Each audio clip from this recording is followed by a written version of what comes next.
আজই এ বাড়ি ছেড়ে চলে যাচ্ছি। তুই কোথায় যাবি যা। আমি আমার ছেলের বউকে কোনো হোস্টেলে নিয়ে যাব না, আমি বাইরে নিয়ে যাব। তোর যেদিকে মন চায় তুই যেতে পারিস। রায়েদ, তুই তাহলে রাতের টিকিট কেটে নিয়ে আসিস, যেহেতু জামাইয়ের কাজ পড়ে গেছে। ঠিক আছে চাচু, আমি একটু পরে গিয়ে টিকিট নিয়ে আসবো। সবাই খাবার শেষ করলো, সবাই চুপ, কারো মুখে কোনো কথা নেই।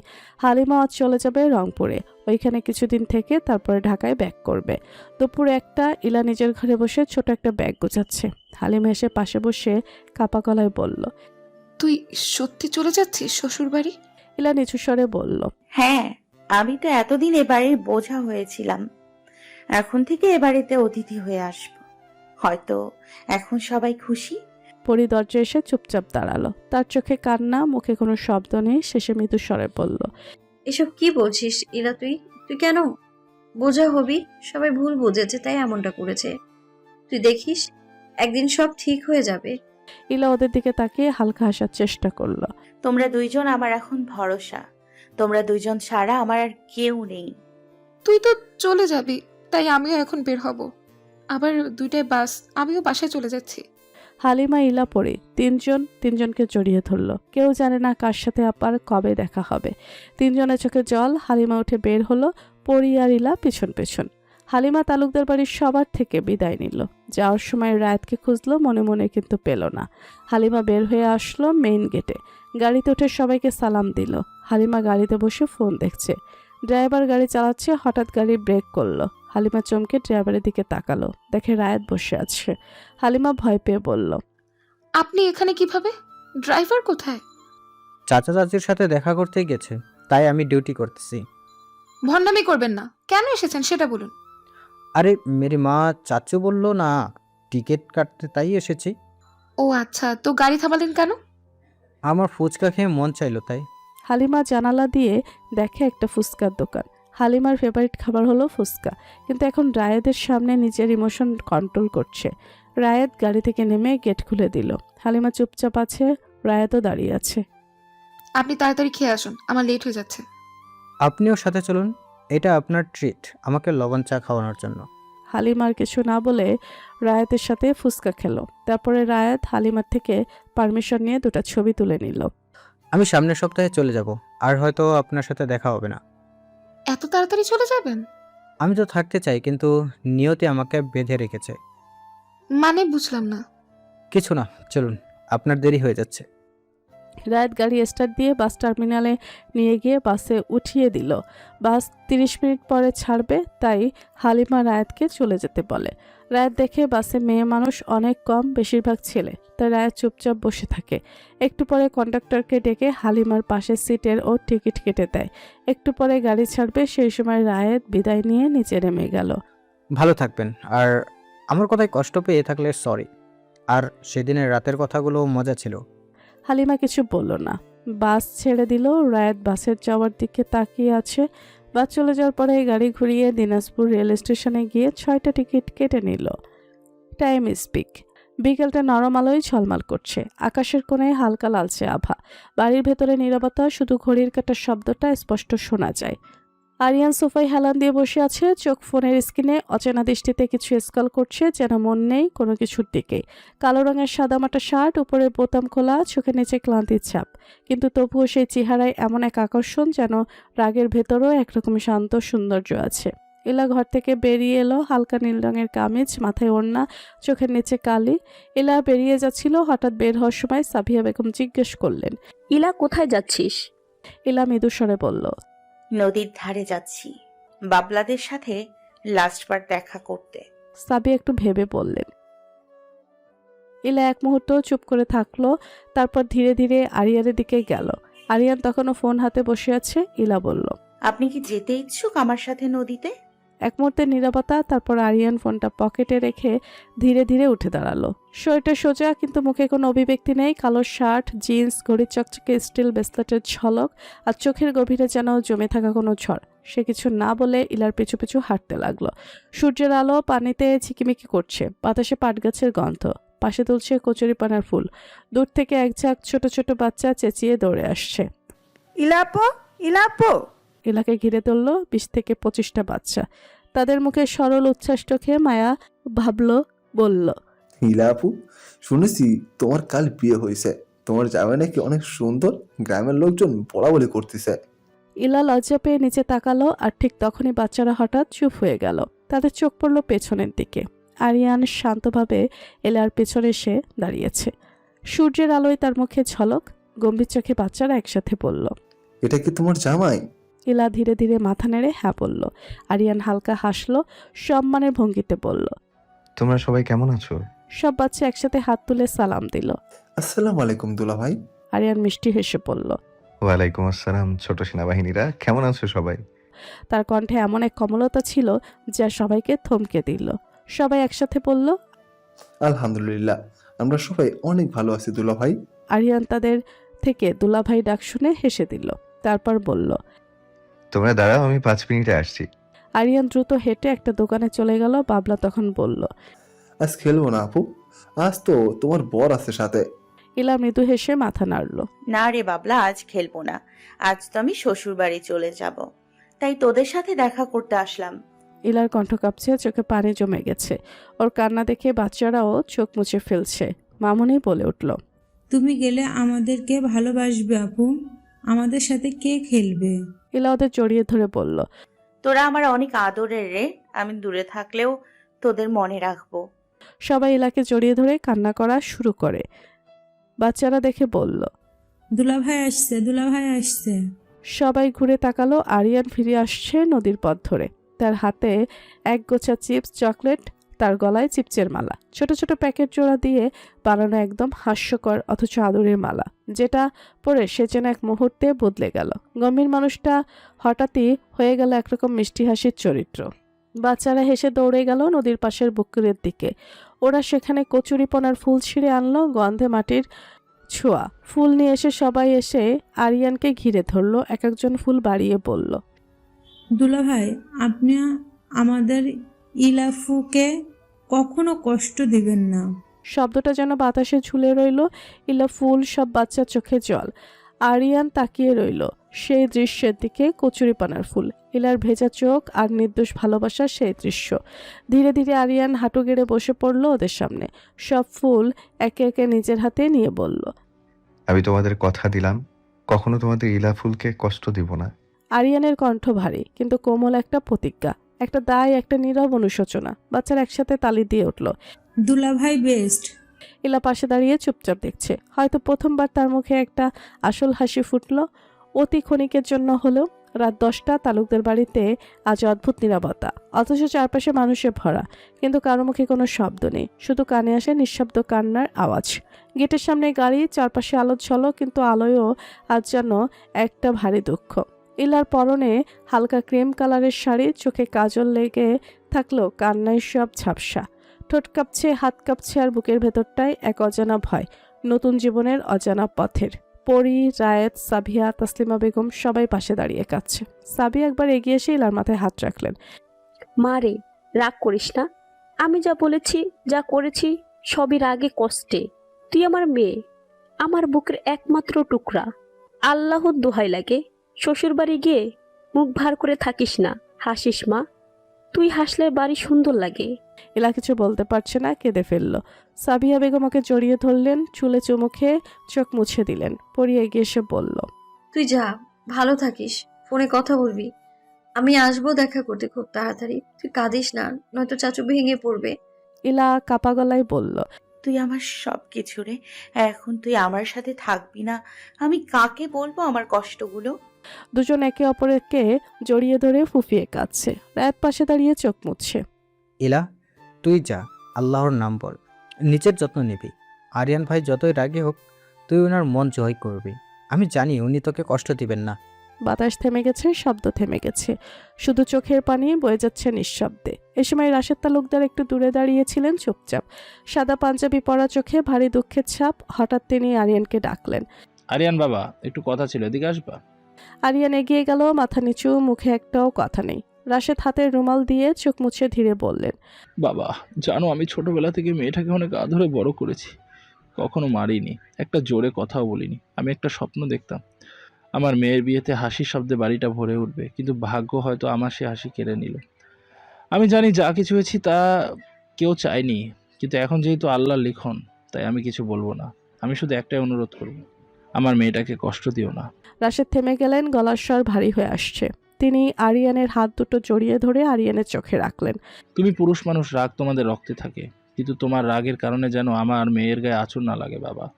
ও খুব ভেঙে গেছে, হাসি মুখে থাকলেও বুকের ভেতরটা ছাই হয়ে আছে। ওকে আগলে রাখো তুমি, যদি চাও ওকে নতুন করে হাসাতে পারবে। আমি জানি তুমি পারবে। আরিয়ান চুপ করে শুনছে, তার চোখে ভাসছে অদ্ভুত এক নীরবতা। একটা মুহূর্ত পর সে ধীরে মাথা নিচু করে বলল, আমি কথা দিচ্ছি ওকে কষ্ট দেব না। যতই ভুল বোঝাবুঝি হোক, ও আমার দায়িত্ব। আমি ওর পাশে থাকবো সারা জীবন। রাশেদ হালকা হাসলেন, কিন্তু চোখের পানি গড়িয়ে পড়ল গাল বেয়ে। এই কথাটাই আমার আশ্বাস বাবা। দূর থেকে নাফিসা বেগম ডাকলেন, ইলা মা ওঠ, গাড়িতে দেরি হয়ে যাচ্ছে। ইলা এগিয়ে এলো, পা ভারী হয়ে আসছে। প্রতিটা পদক্ষেপে যেন বুকের ভেতর ছিঁড়ে যাচ্ছে কিছু একটা। বাড়ির গেটের দিকে তাকিয়ে মনে পড়ছে শৈশবের দিন। এই বাড়িতে দৌড়ানো, হাসি, তার মায়ের কোলে ঘুমানো, বাবার আদর, বাচ্চাদের সাথে খেলা, সবাই যেন ফিকে হয়ে যাচ্ছে গোথুলির আলোয়। আরিয়ান গাড়ির দরজা খুলে দাঁড়ালো, ইলা ধীরে ধীরে বসে পড়ল। পরি রায়ের দৌড়ে এসে শেষবারের মতো ইলার হাত ধরল। যখন কষ্ট পাবি ভাববি আমরা আছি। ইলা চোখ বন্ধ করলো, কিছু না বলে মাথা নাড়ল। গাড়ির দরজা বন্ধ হলো। হালকা শব্দ যেন সম্পর্কের এক দরজাও চিরদিনের জন্য বন্ধ হলো। গাড়ি চলতে শুরু করলো। দাঁড়িয়ে সবাই কাঁদছে। রাশিদ তালুকদার এক হাতে চোখ মুছে অন্য হাতে দোয়া করলেন, আল্লাহ আমার মেয়ের জীবনটা সহজ করে দিও, আরিয়ান যেন ওর আসল আশ্রয় হয়। গাড়ি জানালা দিয়ে ইলা শেষবার তাকালো। বাবা মা, বড় বাবা, বড় মা, মেজো বাবা, মেজো মা, রায়েত, পরি সবার চোখ ঝাপসা হয়ে যাচ্ছে। আরিয়ান পাশে তাকিয়ে এক মুহূর্তের জন্য ইলার দিকে চাইলো। ওর মুখে কোনো কথা নেই। গাড়ি মোড় ঘুরে অদৃশ্য হয়ে গেল সন্ধ্যার আলোয়। বাড়ির উঠোনে তখন শুধু বাতাস বইছে আর অশ্রুর গন্ধে মিশে আছে বিদায়ের ভার। রাশেদ তালুকদার কিছু একটা ভেবে রায়েতকে বাইক নিয়ে বের হইতে বলল। রায়েত গাড়ি নিয়ে আসলে রাশেদ তালুকদার বাইকের পেছনে উঠে বসলো।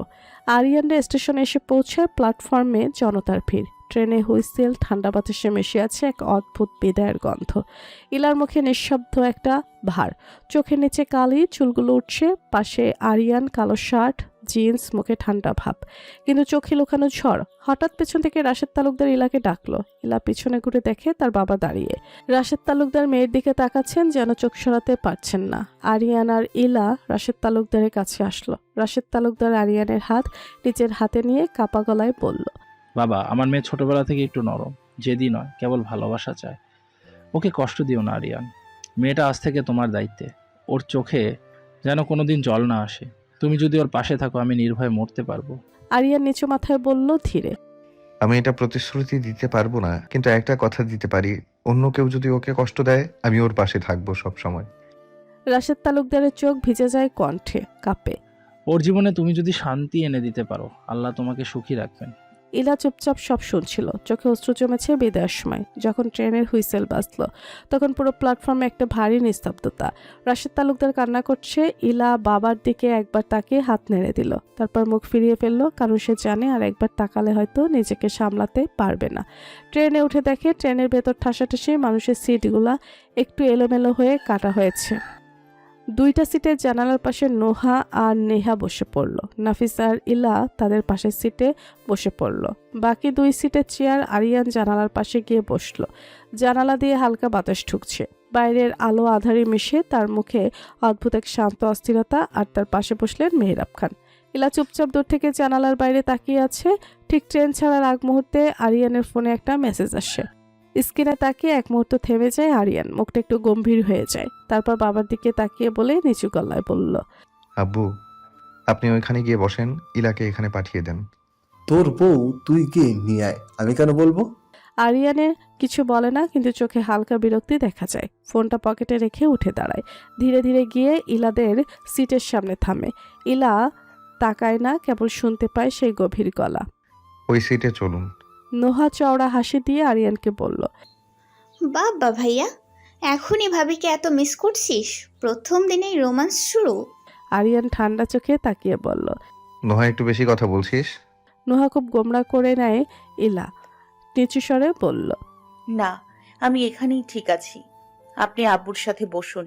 আরিয়ান এক মুহূর্ত চোখ বন্ধ করে শান্তভাবে বলল, আব্বুর নাকি আম্মুর সাথে কিছু কথা আছে, তাই আপনাকে আমার সাথে যেতে হবে ওই সিটে। ইলা একটু চমকে তাকায়, ঠোঁটে হালকা লজ্জার রেখা। ধীরে ধীরে উঠে দাঁড়ায়, নিজের শাড়ি ঠিক করে ওই সিটে গিয়ে বসবে। ঠিক সেই সময় জানালার পাশের সিটে বসুন। ইলা কিছু বলে না, শুধু নিঃশব্দে জানালার পাশে গিয়ে বসে পড়ে। জানালার বাইরে রাতের হাওয়া বইছে, ট্রেন ধীরে ধীরে গতি নিচ্ছে। আরিয়ান তার পাশে বসে চুপচাপ ফোন বের করে একটা কন্ট্যাক্ট নাম্বার সেভ করে, আব্বুটো। নিচে টাইপ করে সেকেন্ড হোম। ইলা দেখলো নাম্বারটা তার আব্বুর। ইলার চোখে জল চলে আসে, কিন্তু সে মুখ ঘুরিয়ে নেয় যাতে কেউ না দেখে। পরে রাশেদ তালুকদার আরিয়ানের মেসেজ দিয়ে বলে, ইলা জানালার পাশে বসতে ভালোবাসে। তোমরা হয়তো নতুন, তাই কিছু বলবে না, তাই আমি তোমাকে জানিয়ে দিলাম। অন্যদিকে এদিকে সিটে হালকা হাসির আবহাওয়া। নাফিজা মেহরাব খানকে ডেকে বলল, শুনেছি আমার সাথে নাকি আজ বড় গল্প আছে। কই, কিসের গল্প? আরিয়ান না বলল আমার সাথে তোমার কথা আছে নাকি, তাই বৌমাকে ওই সিটে নিয়ে গেল। মেহরাব হাসতে হাসতে বলল, আরে না, ও মজা করে বলেছে। ইতর ছেলে নিজের বউকে নিজের কাছে নিয়ে যাবে বলে বাবাকেই কেস খাওয়ালো। বাহ বাহ। নেহা হেসে গড়াগড়ি খায়। সিট থেকে উঠিয়ে দাঁড়িয়ে বলল, একদম সিনেমার মতো হচ্ছে আম্মু। মেহরাব খান হেসে বলেন, আমি চাই ওরা দুজন এবার এক হয়ে যাক। ইলাই পারবে আরিয়ানের রাগ কমাতে। আরিয়ানের মতো যদি ছেলের জন্য এক ইলা তালুকদারই যথেষ্ট। চারজনই একটু হেসে নেয়, কিন্তু সেই হাসির আড়ালে একটা নীরবতা জমে থাকে। একটা চাপা উদ্বেগ, একটা অনিশ্চয়তা, একটা অজানা যাত্রা। ইলা মুখ ফিরিয়ে বাইরে তাকিয়ে আছে। ট্রেন ছুটে চলেছে রাতের অন্ধকার ভেদ করে। দূরে এক টুকরো চাঁদ উঠেছে, তার আলো পড়ছে ইলার চোখে। আরিয়ান একবার তাকালো ইলার দিকে, তারপর চোখ ফিরিয়ে নিল। দুজনের মাঝে শুধু একটা নিঃশব্দ দূরত্ব, না রাগ না ভালোবাসা, শুধু এক বোঝা না পড়া অনুভব। হঠাৎই ট্রেনের বাঁক ঘুরল, জানালার বাতাসে ইলার চুলগুলো উড়ে এসে আরিয়ানের গালে লাগলো। আরিয়ান মুহূর্তের জন্য চুপ করে গেল, কিছু না বলে জানালাটা একটু নামিয়ে দিল, যেন সেই বাতাসে তার বুকের ভেতরের ঝড়টা থেমে যায়। চাঁদের আলোয় ইলার মুখ পড়ছে, আর ট্রেনের টুংটাং শব্দে বাজছে একটা শুরু হওয়া গল্পের নিঃশব্দ প্রথম অধ্যায় শুরু হলো। ট্রেনের জানালার বাইরে ছুটে চলা অন্ধকার, মাঝে মাঝে দপ দপ করে আলোর ঝলক, তারপর আবার গভীর নীরবতা। ট্রেনের চাকার টকটক শব্দের মাঝে ইলার চোখের পাতা ভারী হয়ে এলো। সারাদিনের ক্লান্তি, অজানা দুশ্চিন্তা আর মনের চাপ সব মিলিয়ে ওর শরীরটা অবসন্ন হয়ে পড়ছিল। ইলা জানালার পাশে বসেছিল, আরিয়ান তখন ফোনে কিছু একটা দেখছিল। চোখের কোণে মাঝে মাঝে ইলার দিকে তাকাচ্ছিল অজান্তে। হঠাৎ দেখতে পেল ইলার মাথা একপাশে হেলে যাচ্ছে, একবার সামনে একবার পেছনে, যেন একটু পরেই ধপ করে পড়ে যাবে। আরিয়ান নিঃশব্দে ফোনটা রেখে দিল, হালকা করে হাত বাড়িয়ে ইলার মাথাটা নিজের কাঁধে টেনে নিল। ইলা চুলের শ্যাম্পুর স্মেল আরিয়ানের বুকের ভেতর কিছু অদ্ভুতভাবে কেঁপে উঠল। ইলা ঘুমান্ত অবস্থায় একটু নড়ল, তারপর শান্ত হয়ে গেল। আরিয়ান একবার নিঃশ্বাস ফেলল, চোখ বুজে বসে রইল ইলার পাশে। ট্রেন চলতে থাকলো অনন্ত পথের দিকে। অন্যদিকে ঠিক সেই সময় তালুকদার বাড়িতে এক অদ্ভুত নীরবতা নেমে এসেছে। বাড়িতে সবাই একসাথে বসে আছে, রাশেদ তালুকদার, তার স্ত্রী রায়াত সহ সবাই। ঘরের আলো জ্বলছে ঠিকই, কিন্তু সবার মুখে যেন একরাশ ফাঁকা ফাঁক। বিয়ের প্রস্তুতির ব্যস্ততা পেরিয়ে এখন এক শূন্যতা। ইলা চলে গেছে দেখে বাড়ি ফাঁকা। রায়াত একটু তাকিয়ে দেখলো তার আব্বু চুপচাপ চা খাচ্ছেন, আম্মু নিঃশব্দে তাকিয়ে আছেন তার দিকে। মুহূর্তটা অদ্ভুত ভারী লাগছিল। রায়াত ঠোঁটে হাসি এনে বলল, আব্বু একটা কথা বলি। রফিকুল তালুকদার তাকালেন ছেলের দিকে, চোখে ক্লান্তির ছায়া। বলো রায়ত। রায়াত মুখটা গম্ভীর করে বলল, আমার কি বিয়ে হবে না? সাবি একবার তাকিয়ে রায়াতকে বলল, তুই আবার কি বিয়ে বিয়ে করছিস এখন? এই বাড়িতে তো সবার বিয়ে হয়ে গেল, ইরার পরের, কিন্তু আমারটা কবে হবে? আমি তো ওদের বড় ভাই, আমার জন্য তো কেউ একটা পাত্রে ঠিক করো। দুইটা বিয়ে না করতে পারি, একটা বিয়ে করে তো আমাদের বাড়ির জন্য ফাঁকা জায়গা পূরণ করতে পারি। তার কথায় আশেপাশের সবাই থমকে গেল। এক মুহূর্ত চুপ করে থেকে রাশেদ তালুকদার হেসে ফেললেন। সেই হাসিটা প্রতিধ্বনি তুলল, তোর বিয়েও হবে রে একদিন, কিন্তু আগে তুই মানুষ হ। রাশেদ তালুকদার ধীরে ধীরে তার পাশে বসা সাবিয়ার দিকে তাকালেন। সাবিয়া হালকা করে মাথা নাড়লেন। রাত মুস্কি হেসে বলল, তাহলে ঠিক আছে, আমি মানুষ হই, তারপর বিয়ে। বাড়ির ভারী নীরবতার মধ্যে একটুখানি হাসির রেশ ছড়িয়ে পড়ল। রাতটা ধীরে ধীরে গভীর হতে লাগলো। একদিকে ট্রেনের জানালায় ঘুমান্ত ইলার শান্ত মুখ, আর একদিকে তালুকদার বাড়ির আকাশে মেঘের আড়ালে চাঁদ ঢাকা। রাত 2:15। সান্তাহার স্টেশনে ট্রেনটা ধীরে ধীরে থামলো। হালকা ধাক্কায় ইলার ঘুম ভাঙল। চোখ খুলতেই দেখলো তার মাথাটা আরিয়ানের কাঁধে ঠেকানো, আর আরিয়ানের এক হাত জানালার ধারে, অন্য হাতে ফোন স্কল করছে শান্তভাবে।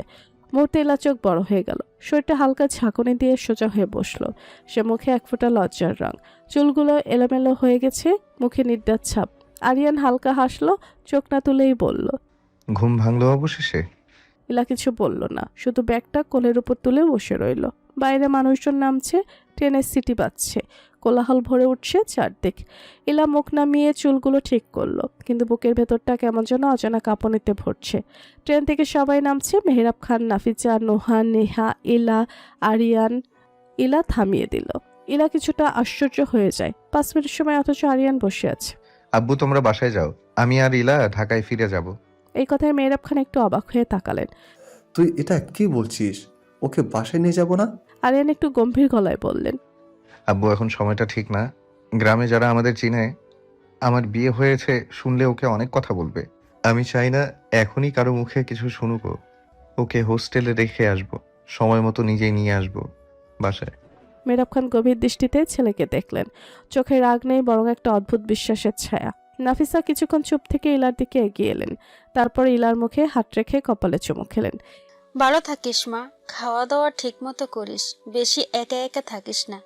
খুব শিগগিরই নিয়ে আসবে তোকে ঘরে।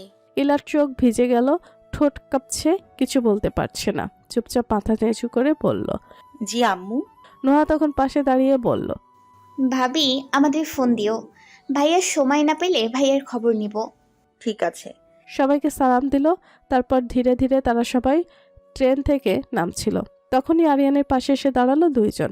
তারা বলল এটা তাদের সিট। রায়াত সান্তাহারের পর্যন্ত টিকিট কেটেছিল, তাই এখন তাদের উঠে যেতে হবে। যেহেতু ট্রেনে অনেক বেশি ভিড়, তাই আরিয়ান ইলাকে নিয়ে ট্রেন থেকে নেমে গেল। মেহরাব খান, নাফিজা, নোহা স্টেশনে দাঁড়িয়েছিল। আরিয়ান আর ইলাকে নামতে দেখে কিছুটা ঘাবড়ে গেল। কিরে তোরা নেমে এলি কেন?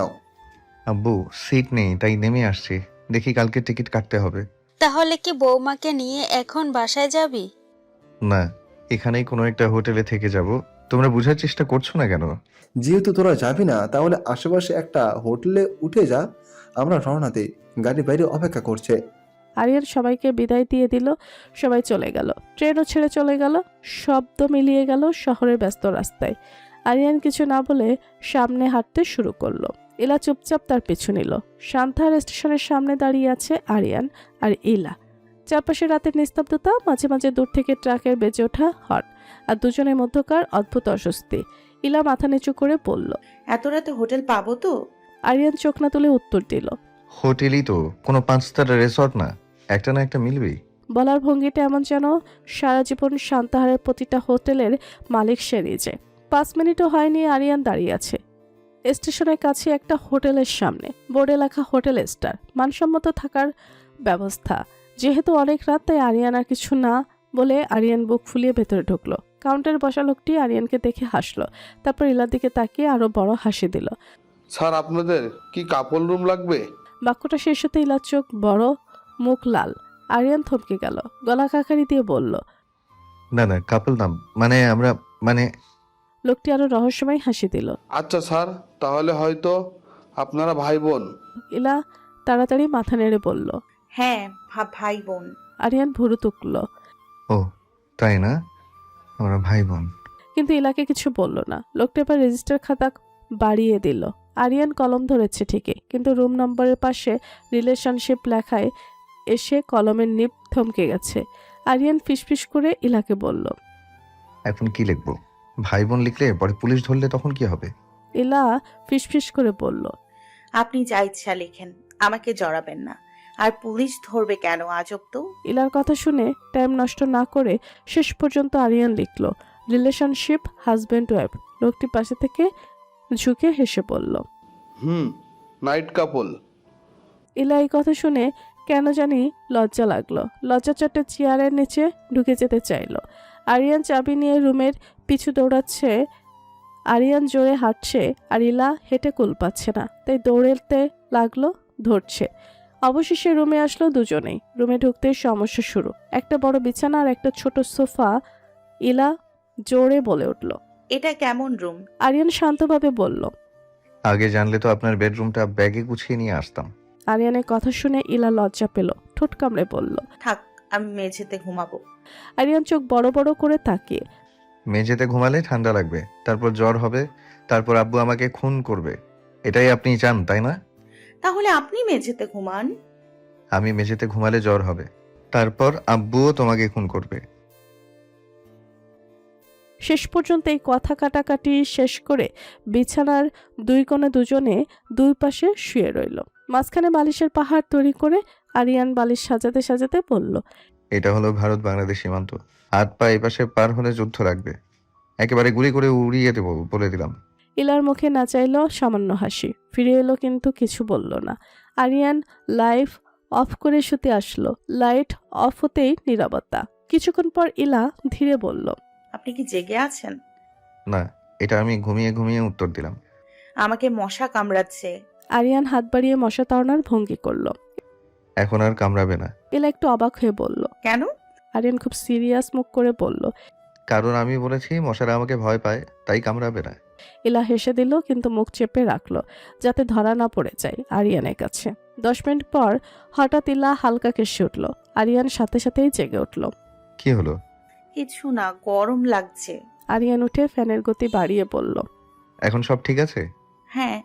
আরিয়ান বিছানায় ফিরেই নিজের দিকে বালিশ সরিয়ে ইলার জায়গাটা একটু বাড়িয়ে দিল, কিন্তু মুখে কিছু বলল না। ইলা টের পেল, কিন্তু ভান করলো কিছুই দেখেনি। পরের দিন ঘড়িতে তখন সকাল 7:10 বাজে। রুমের পর্দার ফাঁক দিয়ে সূর্যের হালকা সোনালি আলো ঠিকরে পড়ছে বিছানার উপর। আরিয়ান আধঘুমে চোখ মেলল। ইলার দিকটা ফাঁকা, বালিশের সীমান্ত রেখা ভেঙে গেছে। আরিয়ান চোখ মুছে উঠে বসলো। তারপরে হঠাৎ বাথরুমের দরজা খুলে ইলা বের হলো। ভেজা চুল থেকে ফোঁটা ফোঁটা পানি ঝরছে, গায়ে হালকা কমলা রঙের কুর্তা, মুখটা ফ্যাকাশে হয়ে আছে, চোখে মুখে ঘুমের কোমল ভাব। ইলাকে এভাবে দেখে আরিয়ান যেন মুহূর্তে জমে গেল, চোখ বড় হয়ে গেল। সে পুরো 1 মিনিট অপলক তাকিয়ে রইল। কি হলো? এভাবে তাকাচ্ছেন কেন? ইলার কথায় হুঁশ ফিরল। আরিয়ান চমকে উঠে মুখ ঘুরিয়ে নিল। আস্তাগফিরুল্লাহ, আস্তাগফিরুল্লাহ। মনে মনে পড়া শুরু করলো, কিন্তু সাথে সাথে এসে থেমে গেল। নিজের মাথায় নিজেই চাপড় মেরে ভাবল, দাঁড়া, আমি আস্তাগফিরুল্লাহ পড়ছি কেন? আমি তো আমার নিজের বউকেই দেখছিলাম, আর এটা তো গুনাহ না, এটা তো। আরিয়ানের মুখটা অল্প লাল হয়ে গেল। আরিয়ান মাথা নিচু করে বলল, আপনি মানে ঠিক আছেন তো? চোখে কোনো সাবান ঢুকেছে নাকি? চোখ এমন লাল হয়ে গেছে কেন? আমার কিছু হয়নি। আপনি এভাবে তাকিয়ে কি দেখছিলেন? আমি আমি তো কাশি পাচ্ছিল তাই তাকাচ্ছিলাম। কাশি আসলে মানুষ তাকিয়ে থাকে নাকি? থাক না, মানে আমি নতুন থিওরি বের করেছি, কাশির সময় তাকালে কাশি কমে যায়। ইলা মাথা নেড়ে ধীরে ধীরে হাসিতে ফেটে পড়ল। আরিয়ান ভান করল সে কিছুই শুনেনি। আরিয়ান আর কিছু না বলে তাড়াহুড়ো করে বাথরুমে ঢুকে পড়ল। হোটেলের নিচতলায় ছোট্ট রেস্টুরেন্ট, দুজনে পাশাপাশি বসে অমলেট, পরোটা, সবজি আর চা খাচ্ছে। ইলা চা নেড়ে চেড়ে বলল, আপনি আজ আমাকে এমন ভাবে দেখছিলেন কেন? আরিয়ান চা মুখে নিয়েছিল, এতটাই চমকে উঠল যে চা প্রায় নাকে ঢুকে যাচ্ছিল। আরে না, দেখছি মানে আপনি গোসল করছেন, ঠান্ডা লেগেছিল নাকি সেটাই দেখছিলাম। স্বাস্থ্য সচেতন থাকতে হয়, বুঝেছেন? ইলা আবার হাসি চেপে ফেললো। ইলা বুঝে গেছে আরিয়ান যত লোকাবে ততই ধরা খাবে। খাওয়া শেষ করে কিছুক্ষণ রুমে থাকলো দুজন, নিজেদের ফোন নিয়ে ব্যস্ত। কেউ কারোর সাথে কথা বলছে না। ফোন স্কল করতে করতে 11:30 বেজে গেল। তারা চেক আউট করে স্টেশনে চলে আসলো। তখন শান্তার স্টেশন গরম হাওয়ায় বইছে। ট্রেনের হুইসাল বাজতেই দুজন উঠে বসলো সিটে। ট্রেন চলা শুরু করতে ইলা জানালার পাশে হেলে বসলো। চুলগুলো হাওয়ায় উড়ে আরিয়ানের গালে লাগছে। আরিয়ান ভুরুকুচকে বলল, আপনার চুলগুলো কি ইচ্ছে করে উড়ে আমার দিকে আসছে? এটাতে হাওয়া দোষী, আমার চুল না। হাওয়া যদি আরেকবার দোষ করে আমি ওকে মামলা দিয়ে কোর্টে নিয়ে যাব। আরিয়ানের কথা শুনে ইলা হেসে ফেলল, গালে হাত চাপা দিয়ে মুখ লুকালো। কিছুক্ষণ পর ট্রেন জোরে ঝাঁকুনি দিল। ইলা একটু দুলে গেল। আরিয়ান হাত বাড়িয়ে ধরে ফেলল। দুজনেই স্থির হয়ে গেল। ইলার হাত আরিয়ানের হাতে কিছুক্ষণ রয়ে গেল। পরে ইলা আস্তে করে হাত সরিয়ে নিল, কিন্তু চোখের করে লালচে আভা। দুজনেই কিছুক্ষণ চুপচাপ, ট্রেনের শব্দ, হাওয়া আর দুজনের মাঝে এক অদ্ভুত নরম নরম দূরত্ব, যা দূরত্ব নয় আবার পুরো কাছেও নয়। সন্ধ্যা 6:55 ট্রেন থেকে নেমে দুজন রিক্সা নিল। হলের সামনে এসে আরিয়ান ব্যাগটা নামিয়ে দিল। ইলা মাথা নিচু করে বলল, ধন্যবাদ। আজ পুরো দিন যত যত্ন নিয়েছেন সবগুলোর জন্য। আরিয়ানের হাত পকেটে ঢোকানো, মুখ অন্যদিকে। আমি যত্ন না নিলে আর কে নেবে? আপনি তো আমার। বাকিটা বলতে গিয়েও থেমে গেল। আপনার কি কিছু বলার ছিল? হ্যাঁ ছিল, কিন্তু আপনি আপাতত হলে ঢুকে যান, না হলে আবার গার্ড ভাববে আমি আপনাকে অপহরণ করে নিয়ে যাচ্ছি। আর হ্যাঁ, একটা কথা, এখন থেকে আপনি মুক্ত। মানে? আরিয়ান ধীরে ধীরে চোখ নামিয়ে বলল। মানে কেউ আপনাকে আর কিছু বলবে না, কেউ আপনাকে প্রশ্ন করবে না, কেউ বিচার করবে না। আপনি আপনার মতো থাকতে পারবেন। তার কণ্ঠে যেন এক অদ্ভুত ঠান্ডা শূন্যতা। ইলার বুকটা হঠাৎ মোচড় দিয়ে উঠল। সে কাপা গলায় বলল। আপনি কি আর ভার্সিটিতে আসবেন না? আরিয়ান হালকা হাসলো, ঠোঁটে এক চিলতে কষ্টের রেখা। আমার ভার্সিটিতে কাজ শেষ, এখন আর এসে কি করব? মানে আপনি এই ভার্সিটি স্টুডেন্ট না? আরিয়ান তাকালো ইলার দিকে, চোখে একটা গভীর শ্বাস, বিষণ্ণতা। না, আমি স্টুডেন্ট না, মাঝে মাঝে এখানে কাজে আসতাম, এখন থেকে আর আসবো না। আপনি টেনশন মুক্ত থাকতে পারেন। ইলা যেন নিজের কানে বিশ্বাস করতে পারছে না, তার ঠোঁট কাঁপছে। কিছু বলতে চাচ্ছে কিন্তু গলা দিয়ে শব্দ বের হচ্ছে না। এই মানুষটা যাকে সে মাত্র কয়েকদিন আগে ঘৃণা আর ভালোবাসার মাঝখানে চিনেছে, আজ এত সহজে তাকে ছেড়ে চলে যাচ্ছে। আরিয়ান ঘুরে দাঁড়ালো, একবার পেছনে পেছনে তাকালো। ইলার চোখে তখন জল জমে আছে, ঠোঁট কামড়ে চুপচাপ দাঁড়িয়ে সে। দুজনের চোখ 4 সেকেন্ডের জন্য আটকে রইল। তারপর ইলা ভেতরে চলে গেল। আরিয়ান হালকা নিঃশ্বাস ফেললো। আস্তাগফিরুল্লাহ। না, এটা আস্তাগফিরুল্লাহর বিষয় না, এটা তো আমার বউ, আর বউকে দেখলে পাপ হয় না। তারপর আরিয়ান চলে গেল। এক মুহূর্তের নীরবতা। ইলা নিজের রুমে চলে গেল। দরজাটা ধীরে ধীরে বন্ধ করে ইলা হঠাৎ মাথা নিচু করে কাঁদতে লাগলো নিঃশব্দে।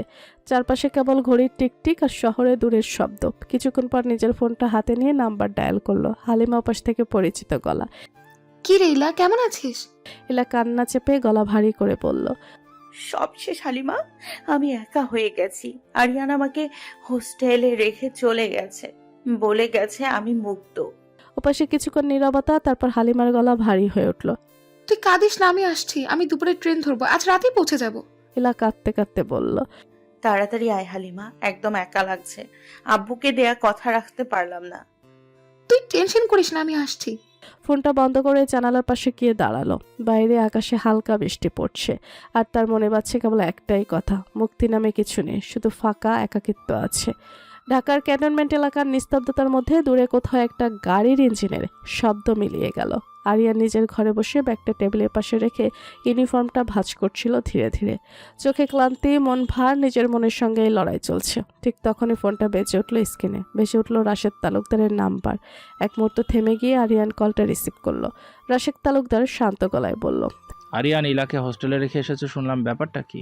আরিয়ান একটু দম নিল, চোখ নামিয়ে বলল। ওকে হোস্টেলে দিয়ে এসেছি, এখন আপাতত ওকে নিজের মতো থাকতে দেয়া ভালো। রাশেদ তালুকদার কিছুক্ষণ চুপ করে থাকলেন, তারপর গলায় সামান্য কড়া ভাব এনে বললেন। তুমি জানো ওর বিয়ের ব্যাপারে বাড়িতে এখন কতটা চাপ চলছে? মেয়েটা একা, মানসিকভাবে ভীষণ দুর্বল। তুমি ওকে একা ফেলে এভাবে চলে এলে, এটা ঠিক হয়নি। আরিয়ান নিঃশব্দে জানালার দিকে তাকালো। চাঁদের আলো তার মুখে পড়ছে, তবুও চোখে যেন একটা অজানা অন্ধকার। আরিয়ান ধীরে বলল। আমি জানি, কিন্তু ওর এখন সময় দরকার। ওর মন এলোমেলো। আমি ওর পাশে থেকে কিছু করতে পারতাম, কিন্তু সেটা হয়তো ওর আরও কষ্ট বাড়িয়ে দিত, তাই দূর থেকে ওর ভালোটা চেয়েছি। রাশেদ তালুকদার গভীর গলায় বললেন। সবসময় দূরে থেকে ভালো করা যায় না আরিয়ান। মেয়েরা বাইরে শক্ত দেখায় কিন্তু ভিতরে ভীষণ ভাঙা। তুমি যেভাবে ওর পাশে দাঁড়াও, সেটাও তো এখনকার দিনে খুব কম মানুষ পারে। তবুও মনে রেখো, ওকে একা ছেড়ে দিলে হয়তো সেই ভরসাটুকু হারাবে। আরিয়ান চোখ বন্ধ করলো, তার নিঃশ্বাস ভারী হয়ে উঠল। গলায় কষ্ট লুকিয়ে বলল। আমি কথা দিচ্ছি, আমি ওর জীবন থেকে পুরোপুরি সরে যাচ্ছি না, দূর থেকে খেয়াল রাখবো। ওপাশ থেকে নিঃশব্দে একটা দীর্ঘশ্বাস শোনা গেল। রাশেদ তালুকদার বললেন। তোমার কথাগুলো আমার কাছে অপরিচিত নয় আরিয়ান। তুমি তোমার দায়িত্ব বুঝে চলছো। তবুও মনে রেখো, ভালোবাসা কখনো দায়িত্বের মতো শুষ্ক হয় না। ওর মনে হয়তো তুমি একমাত্র ভরসা। আরিয়ান একটু হেসে ফেলল, একটা নিঃসার হাসি। আমি সেনা পরিবারের সন্তান, আমি শিখেছি অনুভূতি যত গভীর হোক, দায়িত্ব তার থেকেও বড়। ফোনের ওপাশে কয়েক মুহূর্ত নীরবতা, তারপর রাশেদ বললেন। তবুও মনটা তো মানুষই রাখে আরিয়ান। কল কেটে গেল। আরিয়ান ফোনটা টেবিলে রেখে ধীরে ধীরে উঠে দাঁড়ালো। জানালার বাইরে রাতের হাওয়া বইছে, সে মনে মনে ভাবল। তুমি মুক্ত হইলা, কিন্তু আমি কি পারবো মুক্ত হতে? তারপর পকেটে হাত ঢুকিয়ে একটা ছোট চুলের ক্লিপ বের করলো। ইলার হেয়ার ক্লিপ, যা ট্রেনের সিটে পড়ে গিয়েছিল। চোখে হাসি আর ব্যথার রেখা নিয়ে আরিয়ান সেটি আলতো করে টেবিলের উপর রাখলো। রাতটা আবার নিস্তব্ধ হয়ে গেল, কিন্তু সেই নিস্তব্ধতার ভেতরেও যেন কারোর নাম ফিসফিস করে বাজছে। ইলা। অন্যদিকে রাত তখন প্রায় 1টা। হোস্টেলের রুম নিস্তব্ধ, চুপচাপ। জানালার পাশে চাঁদের আলো এসে পড়ছে ইলার মুখে। বিছানায় শুয়ে শুয়ে এপাশ ওপাশ করছে ইলা, কিন্তু ঘুম কিছুতেই আসছে না। মাথায় শুধু ঘুরছে আরিয়ানের সাথে সারাদিন কাটানোর সময়গুলো, আরিয়ানের কেয়ার, আর শেষে তার চলে যাওয়া পায়ের শব্দ। বালিশে মুখ গুজে কিছুক্ষণ চুপচাপ থাকার পর ইলা হঠাৎ উঠে বসলো। চোখে ক্লান্তি, কিন্তু মনে একটাই চিন্তা, কিছু একটা করতে হবে যাতে মনটা ব্যস্ত থাকে। ফোনটা হাতে নিয়ে গেমটা ওপেন করলো। স্ক্রিনে পরিচিত নীল লোডিং পেজটা ভেসে উঠলো। ফ্রি ফায়ার লগ ইন করার সঙ্গে সঙ্গে লবিতে দেখতে পেল নবিতা ইজ অনলাইন। ইলা একটু থেমে গেল, হালকা হাসলো নিজের অজান্তে। তারপর নবিতাকে ইনভাইটেশন পাঠালো। নবিতার সাথে সাথে অ্যাকসেপ্ট করে নিল। গ্রুপে অ্যাড হওয়ার পরে কিছু না বলে স্টার্ট গেম বাটনে ক্লিক করলো। খেলা শুরু হতেই মাইকের অপর পাশ থেকে একটা নরম কণ্ঠ ভেসে এলো। শিজুকা, তুমি আবার কোথায় হারিয়ে গিয়েছিলে? ইলার আঙুল থেমে গেল। স্ক্রিনে সে পুরনো ডাকটা শুনে মনে হলো যেন সময়টা 5 বছর পিছিয়ে গেছে। ধীরে ধীরে বলল, আমার বোনের বিয়ে ছিল, তাই একটু ব্যস্ত ছিলাম। তারপর দুজনেই চুপচাপ, শুধু গেমের মধ্যে বন্দুকের আওয়াজ, গাড়ির শব্দ আর দূরের পটভূমির হালকা মিউজিক। অনেকক্ষণ পর নবিতা মাইকে আবার কথা বলল। শিজুকা, অনেকদিন তো হলো, এখন কি আমি তোমার আসল নামটা জানতে পারি? ইলা একটু চুপ করে থাকলো, যেন চিন্তা করছে বলবে কিনা। তারপর ধীরে বলল, আমার নাম ইলা তালুকদার। ওপাশ থেকে হালকা হাসির আওয়াজ ভেসে এলো। ইলা তালুকদার, সুন্দর নাম। আর আপনার নাম? আমার নাম লিয়ান চৌধুরী। তুমি এখন কি করো ইলা? আমি এখন ঢাকার ইউনিভার্সিটিতে পড়ি, জার্নালিজম ডিপার্টমেন্ট। ওই ইউনিভার্সিটি গার্ল, তাহলে তুমি তো বেশ বড় হয়ে গেছো। লিয়ান হালকা হাসলো। ইলা একটু মুচকি হেসে বলল, আপনি এখন কি করেন? লিয়ান মাইক অন রেখে কিছুক্ষণ চুপ করে থাকলো। তারপর হালকা নিঃশ্বাস ফেলে বলল, আমি খাই, ঘুমাই, আর মাঝে মাঝে এই গেমে ডুবে থাকি। এটাই এখন আমার পেশা, আমার নেশা, আমার সব। মানে আপনি কোনো কাজ করেন না? কাজ হয়তো করি, হয়তো করি না। তুমি হয়তো ভাবছো আমি একটা নির্দিষ্ট মানুষ, কিন্তু আমি নিজেকেই এখনো চিনতে পারিনি। ইলা চুপ করে গেল। তার চোখ তখন স্কিনে, কিন্তু মন কোথায় যেন হারিয়ে গেছে। এই অপরিচিত ছেলেটার কথাগুলো অদ্ভুতভাবে শান্তি দিচ্ছে। লিয়ান আবার বলল, ইলা, তুমি কেমন আছো এখন?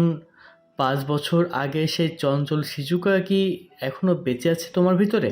ইলা চুপচাপ হেডফোন খুলে রাখলো, পাশে জানালার দিকে তাকালো। চাঁদের আলো স্পষ্ট দেখা যাচ্ছে, তার গাল ভিজে গেছে চোখের পানিতে।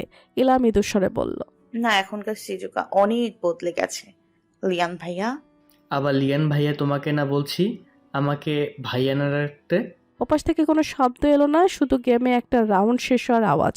ভিক্টোরি লিয়ান হালকা স্বরে বলল, তবুও ভালো লাগলো তুমি ফিরে এসেছো, আর হারিয়ে যেও না প্লিজ। হয়তো সত্যি আমি হারিয়ে গিয়েছিলাম, আবার হারিয়ে যাব। ক্যান্টনমেন্টে তখন সকাল 8টা। আরিয়ান অফিসে যাবার আগে আয়নার সামনে ইউনিফর্ম ঠিক করছিল। টেবিলের উপর রাখা ইলার সেই ছোট হেয়ার ক্লিপটা এখনো আছে। হাত বাড়িয়ে সেটা একটু ছুঁয়ে দেখলো। একটা নিঃশ্বাস ফেললো, গভীর ভারী। ঠিক তখনই দরজায় টোকা। ভেতরে ঢুকলো মেজর জয়, হাতে কফির কাপ। কাল খুব চুপচাপ ছিলে, তাই কথা বলার সময় পাইনি। সব ঠিক তো? হ্যাঁ স্যার, সব ঠিক। তোমার চোখ বলেছে অন্য কিছু। কাজ আছে, কাজে মন দিতে হবে। আরিয়ান দায়িত্ব মানুষকে শক্ত করে, কিন্তু এক সময় তার হৃদয়ের জায়গাটা শুকিয়ে দেয়। একটু হলেও বাঁচো নিজের জন্য। আরিয়ান কোনো উত্তর দিল না, শুধু জানালার দিকে তাকালো। সূর্যের আলোয় চোখে এক ফোঁটা জল ঝিকঝিক করছে, হয়তো ঘামের, হয়তো ব্যথার। অন্যদিকে সকালের নরম আলোটা হোস্টেলের জানালা দিয়ে এসে ইলার মুখে পড়ছে। সারা রাত ঘুম আসেনি ইলার চোখে। জানালার কাছে জমে থাকা শিশিরের বিন্দুগুলো যেন তার মনেরই প্রতিফলন, ঝাপসা তবু গভীর। সকাল সকাল দরজায় টোকা পড়ল। ইলা দরজা খোলা, চেনা কণ্ঠ। ইলা তাড়াতাড়ি দরজা খুলতেই হালিমা ব্যাগ হাতে দাঁড়িয়ে হাসছে। তুই তো একদম শুকিয়ে গেছিস রে একদিনে। কাল থেকে মনে হয় না কিছু খেয়েছিস। তুই এসে গেছিস, এখন মনে হয় একটু শান্তি পাবো। সব বল, খুলে বল। তুই ফোনে যা বলেছিস সব বুঝলাম, কিছু বুঝিনি।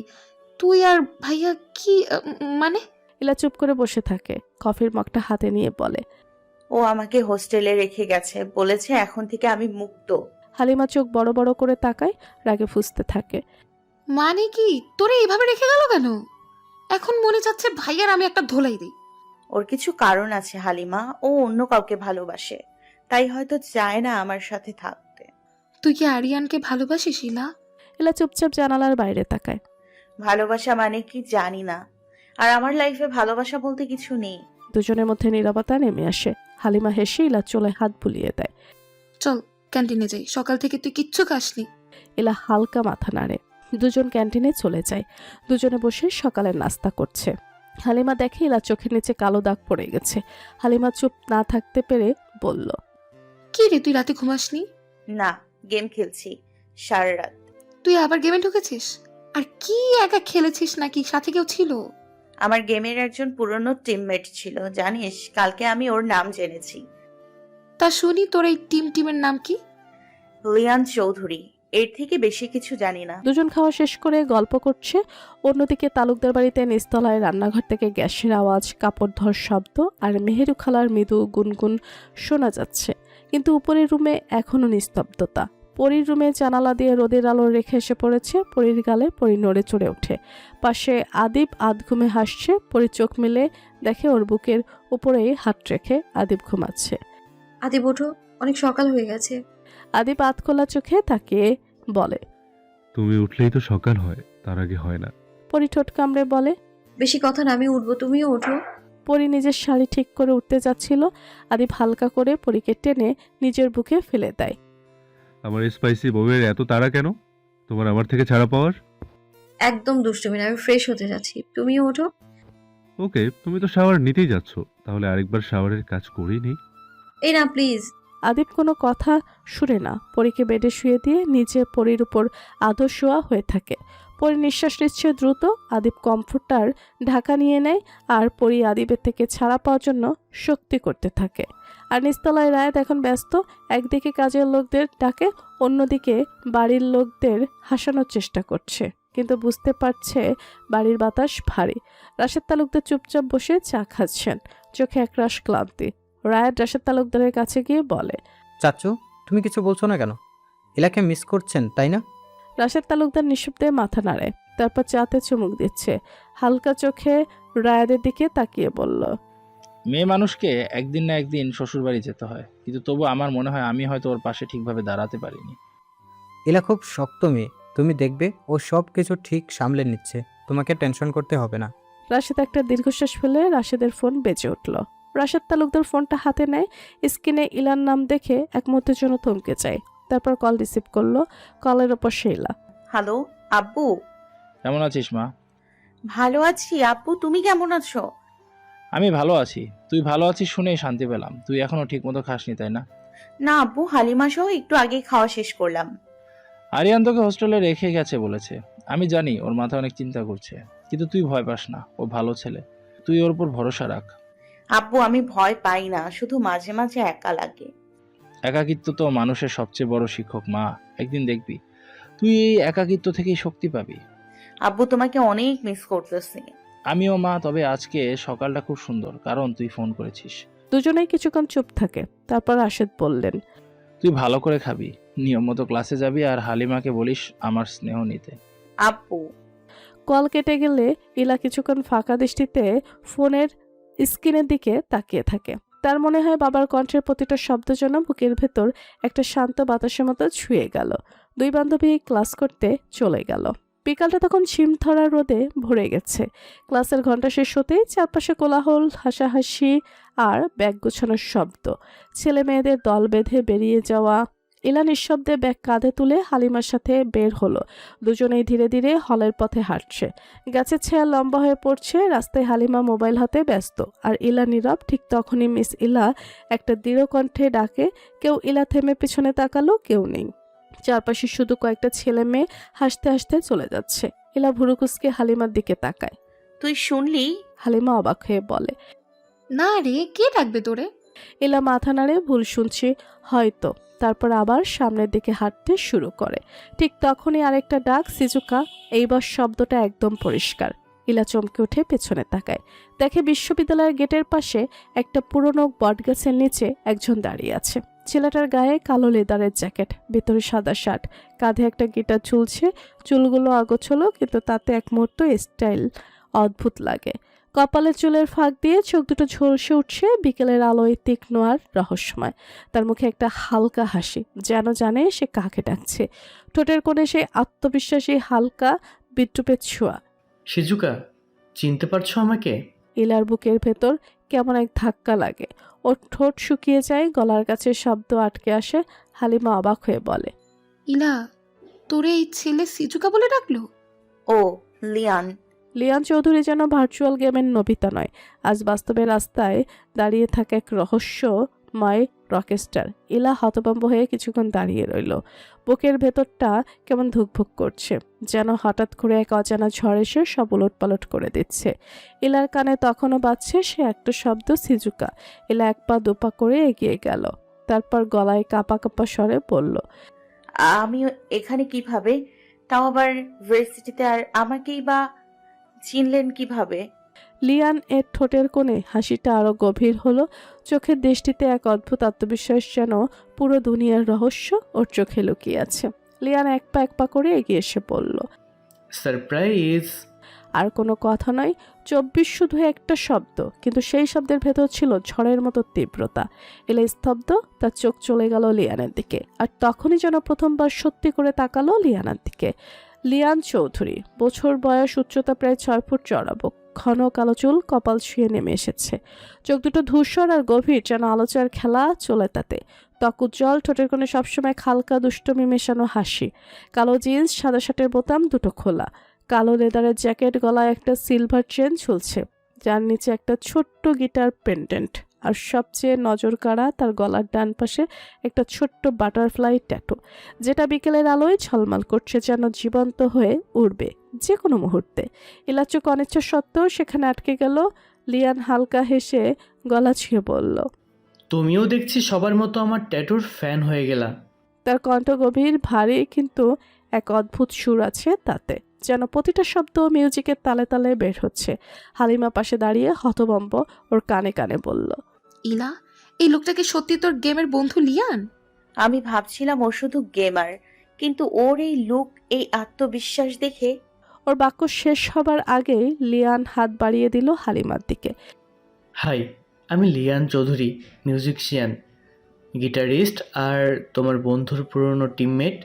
ইলার কণ্ঠ আটকে গেল, ওর ঠোঁট কাঁপছে দেখে চোখে বিস্ময়। লিয়ান গিটারটা একটু কাঁধ থেকে নামিয়ে বলল, আমি ভার্সিটির সঙ্গীত বিভাগের অনিয়মিত স্টুডেন্ট। কি, আপনি আমাদের ভার্সিটি স্টুডেন্ট? হ্যাঁ, তবে আমি তেমন ভার্সিটিতে আসি না। কালকে তোমার সাথে কথা বলার পরে আমি তোমার খোঁজ নেই ভেবেছিলাম। তোমাকে খুঁজে পাওয়াটা অনেক কঠিন হবে, বাট তুমি তো অনেক পপুলার ভার্সিটিতে। ইলা, হালিমা শুধু কিছু বলল না, চুপচাপ দাঁড়িয়ে আছে। লিয়ান কি এভাবে ইলাদের সাথে কথা বলতে দেখে অনেক মেয়ে জেলাস, কারণ লিয়ান হচ্ছে ভার্সিটির ক্রাশ বয়, যার গিটারের শব্দ শুনলে মেয়েরা প্রেমে পড়ে যায়। লিয়ানের পেছনে মেয়েরা ঘুর ঘুর করে, কিন্তু লিয়ান কোনো মেয়ের সাথে তেমন কথা বলে না। আর আজ লিয়ান নিজ থেকে ইলার সাথে কথা বলছে, এটা দেখে সবাই অনেকটা অবাক হয়। কেউ কেউ আবার ভাবে, আমার ওই সেদিনের ছেলেটা এসে মারানো শুরু করে দেয়। ইলা কিছুটা অস্বস্তিতে পড়ে গেছে। লিয়ান ইলার এই চোখে তাকিয়ে মুস্কি হেসে বলল, শিজুকা, তুমি আমার কল্পনার থেকেও বেশি সুন্দর দেখতে। ইলার গাল হালকা লাল হয়ে উঠল, ওর বুকের ভেতরটা কেমন কেঁপে উঠছে, আর মন বলছে এই মানুষটা হয়তো শুধু গেমের চরিত্র না, বাস্তবে একটা ঝড় হতে যাচ্ছে তার জীবনে। লিয়ান ইলার এই অবস্থা দেখে কিছুটা হাসলো, তারপর ইলাকে বলল, তুমি হয়তো আমাকে হঠাৎ এভাবে দেখে অনেকটা ঘাবড়ে গেছো। ওকে, এখন তুমি যেতে পারো, রাতে গেমে এসো, কিন্তু আমি অপেক্ষায় থাকবো। ঠিক আছে। ইলা হালিমার হাত ধরে দৌড়ে চলে যায়। লিয়ান ইলার যাওয়ার দিকে তাকিয়ে থাকে। 5 বছরের না দেখা প্রেম আর সারপ্রাইজলি দেখেই নিল। Time speak. রাত তখন প্রায় 11টা। ক্যান্টনমেন্টের লাইটগুলো একে একে নিভে যাচ্ছে। বাতাসে ঠান্ডা ধুলো আর গাছের পাতার হালকা দুলুনি। বাইরে নিস্তব্ধতা, কিন্তু আরিয়ানের ভেতরটা অস্থির, যেন কোথাও একটা অজানা টান তাকে টেনে নিচ্ছে নিঃশব্দে, গভীরভাবে। ওর টেবিলের উপর বসে ফাইলগুলো খুলে বসেছে, কিন্তু চোখ যাচ্ছে না সেই রিপোর্টে। কলমটা হাত থেকে কয়েকবার পড়ে গেছে, মনটা যেন একদম এলোমেলো হয়ে গেছে। হাতে ঘড়ির দিকে তাকালো, রাত 11:08। চোখের সামনে ভেসে উঠল সেই মেয়েটার মুখ, ইলা, চোখে সেই লজ্জা ভরা দ্বিধা, আর ওর কাঁধে মাথা রেখে ঘুমানোর সময় সেই শান্ত মুখটা। সবকিছু বারবার মনে পড়ছে। একটার পর একটা দৃশ্য যেন ভেতর থেকে বের হয়ে আসছে। আরিয়ান ঠোঁট কামড়ে নিজের মনকে শক্ত করার চেষ্টা করলো। কোনো মতে পড়ছে, ওকে নিজেকেই প্রশ্ন করলো ধীরে ধীরে, আমি তো ওকে ফেলে এসেছি নিজের ভালো চিন্তা করি, তাহলে কেন মনে হচ্ছে কিছু একটা অপূর্ণ রয়ে গেছে? আরিয়ানের বুকের ভেতরটা কেমন চেপে আসছে, যেন প্রতিটা নিঃশ্বাসের সঙ্গে একটা নাম ঘুরে ফিরে আসছে। ইলা ডেস্কের উপর রাখা পানির বোতল হাতে নিয়ে চুমুক দিল, কিন্তু পানিটাও আজ তেতো লাগছে। কোনো কিছুতেই মন বসছে না। বাইরে টহলদারি সৈনিকদের পদচারণের শব্দ আজ কেমন দূরের অপরিচিত মনে হচ্ছে। আরিয়ান চোখ বন্ধ করলো, সেই সময় একটা মৃদু ফিসফিস আওয়াজ যেন কানে বাজলো। আপনি কি আর ভার্সিটিতে আসবেন না? চোখ খুলে চমকে গেল। চারপাশে কেউ নেই, কিন্তু কানে বাজছে ইলার কণ্ঠস্বর। ওর সেই কণ্ঠে এক অদ্ভুত টান ছিল, না ছিল অভিযোগ, না ছিল রাগ, ছিল শুধু একটা নরম অজানা টান যা বুকের গভীর থেকে টেনে নিয়ে যাচ্ছে। আরিয়ান নিজেকে সামলাতে চাইলেও পারছে না। ওর ভেতরে যুদ্ধ শুরু হয়েছে, একদিকে দায়িত্ব, অন্যদিকে অনুভূতি। কিসের এই টান? নিজেকে প্রশ্ন করলো আবার। ও তো এখন মুক্ত, আমিও জীবনে কিছুই না, তাহলে কেন এই এক অদ্ভুত অশান্তি, যেন কিছু একটা অসম্পূর্ণ রয়ে গেছে। বাইরের আকাশে চাঁদ আধো আলোয় ঢাকা। আরিয়ানের চোখে সেই আলো এসে পড়ল। মনে হলো যেন দূরের কোথাও কেউ তাকিয়ে আছে ওর দিকে। চারদিকে হালকা ঠান্ডা হাওয়া বইছে, দূরে কোথাও কুকুরের হালকা ডাক, আকাশ জোড়া তারা। আরিয়ান ধীরে ধীরে ছাদে উঠে এলো, হাতে কফির কাপ, মুখে ক্লান্তির ছাপ। ছাদের এক কোণে গিয়ে বসলো আরিয়ান, আকাশের দিকে তাকিয়ে মৃদু গলায় বলল, ইলাফুল, কেন তুমি আমার লাইফে আসলে? কথাটা শেষ করে একটু থেমে রইল। হাওয়ার ছাপটায় তার চুল উঠতে লাগলো। সব কিছু তো ঠিকঠাক চলছিল, আমি আমার ডিউটিতে মন দিচ্ছিলাম, দায়িত্ব শৃঙ্খলা সব ঠিক ছিল, কিন্তু তুমি এসেই কেন সব কিছু গুলিয়ে দিলে? আমার বুকের ভেতর এমন অস্থিরতা আগে কখনো অনুভব করিনি। এটা কি শুধুই আমার মনের দুর্বলতা, নাকি আল্লাহর কোনো লীলা খেলা? তুমি জানো ইলাফুল, তোমার একটুখানি হাসি এখন আমার অশান্তির কারণ। তোমার নীরবতাই আমার ভয়। তুমি দূরে থাকলেই মনে হয় শ্বাসটা আটকে যাচ্ছে। আমি তো আর প্রেমে বিশ্বাস করি না, এখন আবেগ মানে দুর্বলতা, কিন্তু এখন মনে হচ্ছে তোমার নামটা মনের ভেতরে এমনভাবে গেঁথে গেছে যেন মুছে ফেলতে গেলেও নিজেকেই হারাতে হবে। ইলাফুল, তুমি বুঝতে পারছো না, আমার জীবনটা এখন তোমার নামেই গাথা। আমি যত দূরেই যাই, তোমার টানটা যেন আমাকে টেনে ফিরিয়ে আনে। হয়তো এটাই প্রেম, যেটা আল্লাহ নিজের হাতে লিখে দিয়েছেন আমার ভাগ্যের পাতায় ইলাফুল নামে। দুদিন পরে, এই দুদিনে ইলা হল থেকে বের হয়নি, আর না গেমে ঢুকেছে। ইলা লিয়ানের কথা পরীকে বলে সব শুনে পরী আর হালিমা ইলাকে বলে এই লিয়ান নামের ছেলেটা থেকে যত দূরে থাকবে তত ইলার জন্য মঙ্গল, কারণ আরিয়ান যদি সব কিছু জানে তাহলে নিশ্চিত থাপড় খেতে হবে। এই ভেবে ইলা দুদিন হল থেকে বের হয়নি। আর ওদিকে আরিয়ান বুঝতে পারে না কেন বারবার ইলার কথা মনে পড়ছে। আরিয়ানের মনে হচ্ছে দুটি দেহ একটি আত্মা হয়ে গেছে। খেতে, উঠতে, বসতে সব জায়গায় ইলা ফুলকে দেখতে পায়। আর অন্যদিকে লিয়ান বুঝতে পারছে না হঠাৎ করে ইলার কি হলো, গেমে আসছে না, ভার্সিটিতে আসছে না। আর এদিকে লিয়ান যে 6 মাসে একদিন ক্লাস করতো কিনা সন্দেহ, সে 3 দিন ধরে কন্টিনিউ ক্লাস করছে। এতে কিছু মেয়ে অনেক হ্যাপি যে তারা লিয়ানকে প্রতিদিন দেখতে পাচ্ছে, আর লিয়ান সে ক্ষুধার্ত বাঘের মতো ইলাকে দেখার জন্য অপেক্ষা করছে। আজকের সকালের রোদটা আজ একটু অন্যরকম চকচকে তীব্র, কিন্তু তবুও মন কেমন করে, এক শান্ত ভাব নিয়ে ছড়িয়ে আছে বাতাসে। ঢাকার রাস্তায় হালকা ভিড়, রিকশার ঘণ্টা ধ্বনি আর পাশের দোকান থেকে ভেসে আসা চায়ের গন্ধে যেন শহরটা নতুন করে জেগে উঠছে। ইলার হালিমা রিকশায় বসে যাচ্ছে। ইলার হালকা পিঙ্ক কামের চুলগুলো, খোলা চোখে ক্লান্তি, কিন্তু মুখে অদ্ভুত প্রশান্তি। হালিমা চঞ্চল, তার হাসি, কথা সবকিছুতে এক ধরনের মিষ্টি উচ্ছ্বাস। রিকশা চলতে শুরু করলো। ঠিক তখনই রাস্তার অন্য পাশে চোখে পড়লো এক দৃশ্য। রাস্তার পাশে অনেকগুলো আর্মি দাঁড়িয়ে আছে, সেখানে আরিয়ানও ছিল। আরিয়ান সেনাবাহিনীর মিলিটারি ইন্টেলিজেন্স শাখায় আছে। বেশিরভাগ সময় গোপনে কাজ করলেও কিছু বিশেষ অপারেশনে তাকে ইউনিফর্ম পরে মাঠে নামতে হয়, আর ইউনিফর্ম পরলে তার চোখে অন্যরকম এক কর্তৃত্ব ফুটে ওঠে। আর আজ আরিয়ান পরেছে তার অফিসিয়াল ইউনিফর্ম, ব্যাজগুলো রোদের আলোয় ঝলমল করছে। চোখে কালো সানগ্লাস, পায়ে পালিশ করা বুট, কাঁধের ভাঁজে ব্যাজ, আর তার মুখে আত্মবিশ্বাসের ছাপ। আরিয়ান হাত ঘড়ি ঠিক করে নিচ্ছে। পাশে দাঁড়ানো এক জিপে কিছু সহকর্মী। তার মুখটা শান্ত, কিন্তু সেই শান্তির ভেতর লুকিয়ে আছে এমন এক কঠিনতা যেটা দেখলে বোঝা যায় এই মানুষটা নিজের দায়িত্বকে ভালোবাসে প্রাণের মতো। হালিমার চোখ পড়ে গেল সেদিকে। সে হঠাৎ রিকশা থেকে আধা উঠে চমকে বলল, ইলা রে, এ কি রে? আমি কি মানে দিনে স্বপ্ন দেখতেছি নাকি? ইলা হালিমার এমন চিৎকার শুনে হালিমার দিকে তাকায়। হালিমা অবাকের শেষ প্রান্তে। ইলা একটু অবাক হয়ে বলল, কেন, কি হলো তোর? হালিমার সামনের দিকে আঙুল তুলে ইলাকে দেখিয়ে বলে, ওই যে দেখ ওইটা আরিয়ান ভাইয়ার মতো না? ওই যে ইউনিফর্ম পরে আছে, কালো সানগ্লাস, বুক সোজা করে দাঁড়িয়ে আছে, হুবহু আরিয়ান ভাইয়ার মতো লাগছে। ইলা হালিমার কথা শুনে থমকে যায়। রিক্সার চাকাটা তখনও টকটক শব্দে ঘুরছে, কিন্তু তার কানে যেন সব শব্দ মিলিয়ে গেল। চোখ দুটো অনিচ্ছা সত্ত্বেও ঘুরে গেল সেদিকে। আরিয়ান তখন ফোনে কথা বলছে। তার গলার স্বর নিচু, দূর থেকে কিছু শোনা যাচ্ছে না, বাট বোঝা যাচ্ছে কথা বলছে, ঠোঁট নড়ছে। রোদে তার ত্বকে একরকম উজ্জ্বলতা, চোখের নিচে হালকা ছায়া, ঠোঁটের কোণে কঠোরতার রেখা। ইলার মনে হলো এক মুহূর্তের জন্য সময় থেমে গেছে। ইলা নিঃশব্দে তাকিয়ে থাকে, যেন নিজের মনকেই বোঝাতে চাইছে না এটা কাকতালীয়, এটা আরিয়ান না, কিন্তু হৃদয়ের কোথাও যেন একটা চাপা শব্দ প্রতিধ্বনিত হয়। রিক্সার সামনে এগিয়ে যায়। হালিমা তখনও পেছন ফিরে তাকিয়ে ফিসফিস করে বলে, ইউনিফর্ম পরে ছেলেটা কি যে হ্যান্ডসাম লাগছে রে ইলা, যদি একবার কাছে গিয়ে দেখতে পারতাম। ইলা চুপ থাকে। ঠোঁটের কোণে হালকা হাসি ফুটে ওঠে, কিন্তু সেই হাসির আড়ালে লুকিয়ে থাকে একদমে নামা দীর্ঘশ্বাস। দূরে রাস্তার পাশে দাঁড়িয়ে থাকা আরিয়ান ঠিক তখনই মাথা তুলে তাকায়। দূর থেকে রিক্সাটা হারিয়ে যাচ্ছে ভিড়ে। আরিয়ানের মনে এক ঝটকা লাগে, যেন বুকের গভীরে কেউ ফিসফিস করে বলে, এই যে তোর ইলা ফুল। আরিয়ান তখনও স্থির হয়ে তাকিয়ে আছে।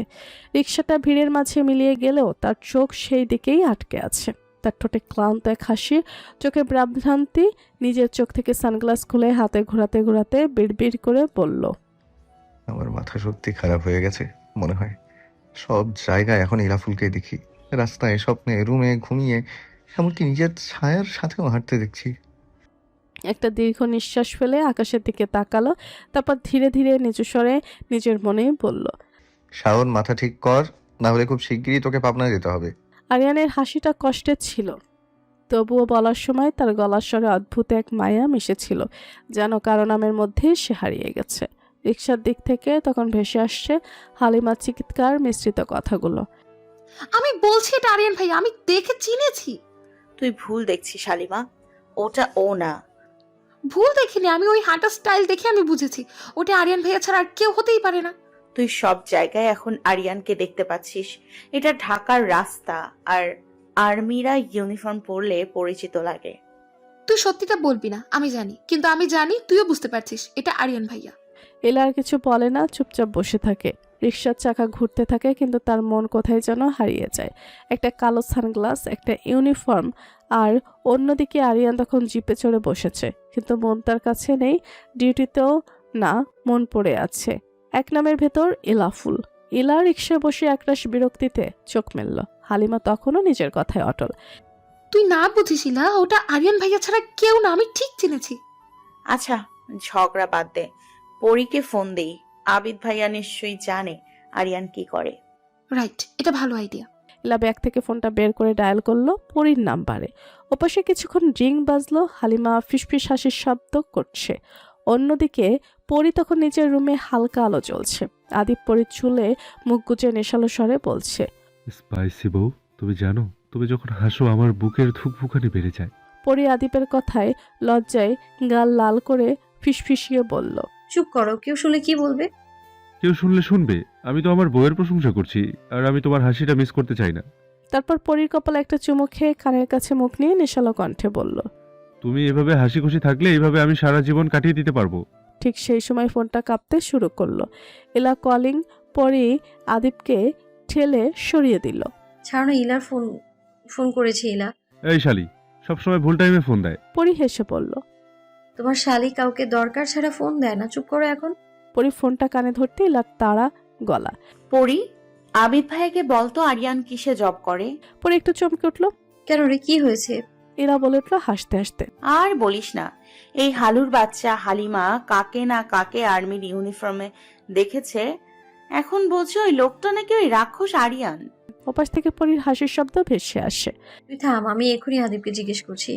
আদিপ তখনও পরীর সাথে দুষ্টুমি করছে। পরী না পারছে কিছু বলতে, না পারছে কিছু করতে। পরীর সাথে দুষ্টুমি করতে করতে আদিপ বলল, আরে আবার কি হয়েছে আমার ছোট শালির? ওরা মনে হয় আরিয়ান ভাইয়াকে কোথাও দেখেছে আর্মি ইউনিফর্মে। তুমি বলো তো আসলে ভাইয়া কিসে জব করে?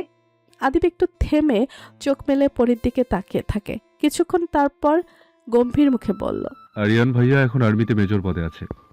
কি সত্যি? আরিয়ান ভাইয়াও আর্মি? হ্যাঁ, ও এখন ঢাকা ক্যান্টনমেন্টে পোস্টেড। কিন্তু আরও কে আছে আর্মিতে? ইয়ে না মানে ইলাকে একটা ছেলে দেখতে এসেছিল, সেই ছেলেও আর্মি ছিল, তাই বললাম। বাদ, তাহলে আমার শালীর আর্মি পিছু ছাড়ছে না?